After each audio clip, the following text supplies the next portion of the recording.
La Revolución Rusa es un movimiento político, social y económico que estalló en el año 1917 en el Imperio ruso. Este episodio, por las trascendentales consecuencias que derivaron de él, es considerado como uno de los más grandes acontecimientos de la época contemporánea. La consecuencia fue el derrumbe de la dinastía de los zares, la abolición del sistema absolutista y un gobierno de corte comunista dirigido por Vladimir Lenin.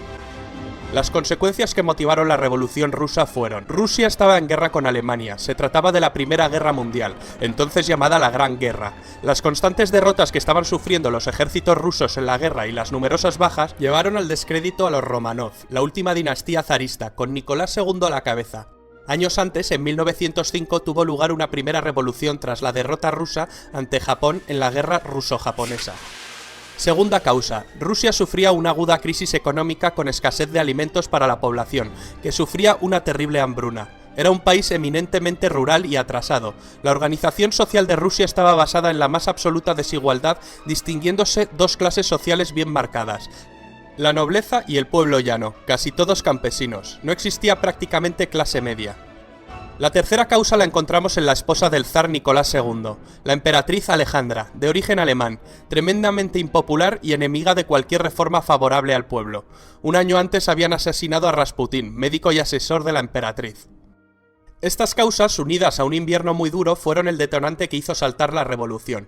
Vamos a distinguir dos fases dentro de la revolución en el año 1917, la Revolución de Febrero y la de Octubre, que en realidad se produjeron en marzo y en noviembre, ya que las posiciones se empezaron a mover. Los soviets, que eran asambleas populares de obreros, soldados y campesinos, en un principio permitieron al gobierno provisional gobernar, pero insistieron en una prerrogativa para influir en el gobierno y controlar diversas milicias.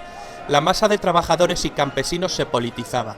El pequeño partido bolchevique, liderado por Lenin, quien impuso una radicalización estratégica, se hizo portavoz del creciente descontento general y se convirtió en depositario de las aspiraciones populares.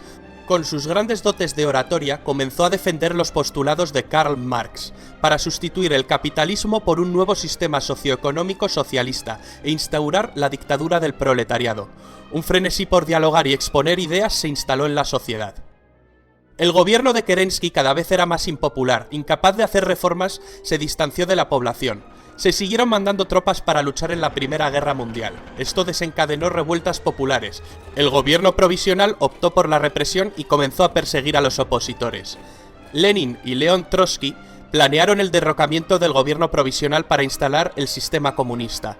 Si la Revolución de Febrero fue un levantamiento espontáneo, en la Revolución de Octubre se podría hablar de un golpe estratégico organizado por Trotsky y Lenin contra el gobierno provisional.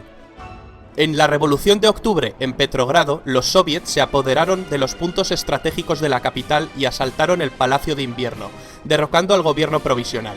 Lenin anunció tres medidas: una paz inmediata, un decreto sobre la tierra para distribuirla entre los campesinos, y la formación del Soviet de Comisarios del Pueblo, o Sovnarkom, que organizaría unas elecciones para elegir a una asamblea constituyente.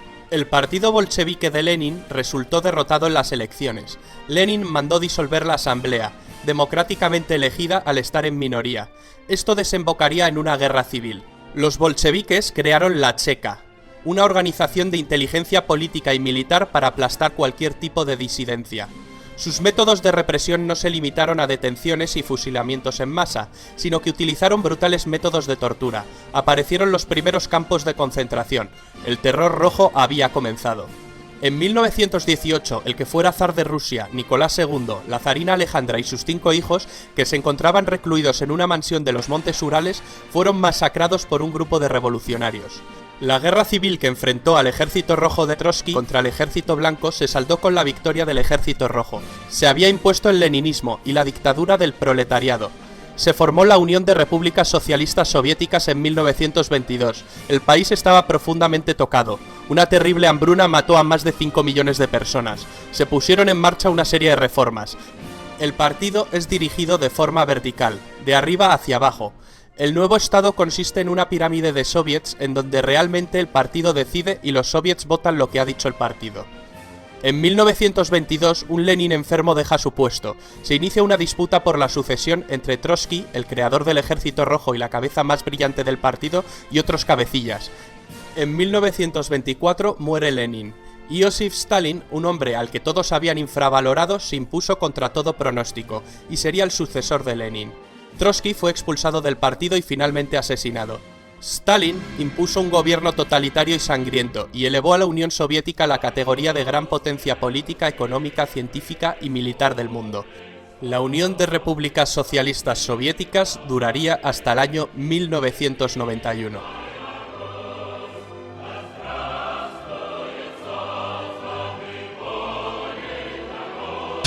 No eran días tranquilos aquellos de 1918.